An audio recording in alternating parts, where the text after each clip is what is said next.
കരിയറിലെ തുടക്കകാലത്ത് പ്രശ്നങ്ങൾ നേരിട്ട നടനാണ് പൃഥ്വിരാജ്.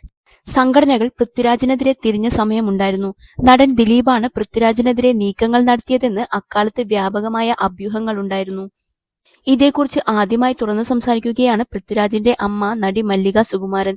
ഗാലറി വിഷൻ മീഡിയയ്ക്ക് നൽകിയ അഭിമുഖത്തിലാണ് പരാമർശം.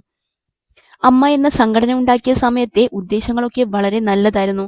താരനിശകളും മറ്റുമായി മുന്നോട്ട് കൊണ്ടുപോയി പൈസ സമ്പാദിച്ചു. നല്ല പദ്ധതികൾ കൊണ്ടുവന്നു. പിന്നെ അതിൽ ഗ്രൂപ്പിസമായി. രാജുവിനുണ്ടായത് വിലക്കാണ്.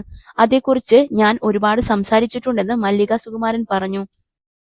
അന്ന് ദിലീപാണോ പൃഥ്വിരാജിനെതിരെ നീക്കങ്ങൾ നടത്തിയതെന്ന ചോദ്യത്തിന് മല്ലിക സുകുമാരൻ മറുപടി നൽകി. അനന്തഭദ്രം മുതൽ ഇങ്ങോട്ട് പറയുമ്പോൾ ഒരു കാരണവശാലും പൃഥ്വിരാജിനെ അഭിനയിപ്പിക്കരുത് എന്ന് പറഞ്ഞത് ദിലീപാണെന്ന് പലരും എന്നോട് പറഞ്ഞിട്ടുണ്ട്. ഇന്നുവരെ ദിലീപിനോട് ഞാൻ ചോദിച്ചിട്ടില്ല. പൃഥ്വി കയറി വരുമെന്ന് തോന്നുന്നത് കൊണ്ടാണെന്നും ചിലർ പറഞ്ഞു. പിന്നീട് റോമിയോ എന്ന പടത്തിൽ ഞാൻ ദിലീപിന്റെ അമ്മയായി അഭിനയിച്ചു. എന്നോട് ഒരു പിണക്കവും കാണിച്ചിട്ടില്ല. പിന്നെ കേൾക്കുന്നത് ദിലീപ് സംഘടനകളൊക്കെ രണ്ടാക്കി എല്ലാത്തിന്റെയും തലപ്പത്ത് പുള്ളി എത്തിയെന്നാണ്.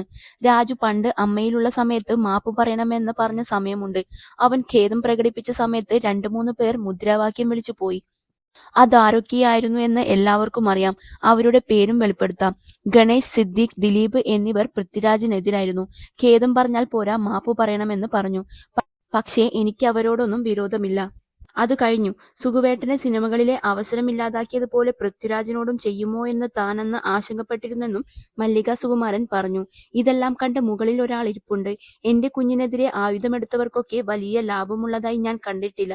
കാരണം ഞങ്ങൾ ആരെയും ദ്രോഹിക്കുകയോ വേദനിപ്പിക്കുകയോ ചെയ്തിട്ടില്ല. ഞാൻ ഭയങ്കര ഈശ്വരവിശ്വാസിയാണെന്നും മല്ലിക സുകുമാരൻ പറഞ്ഞു.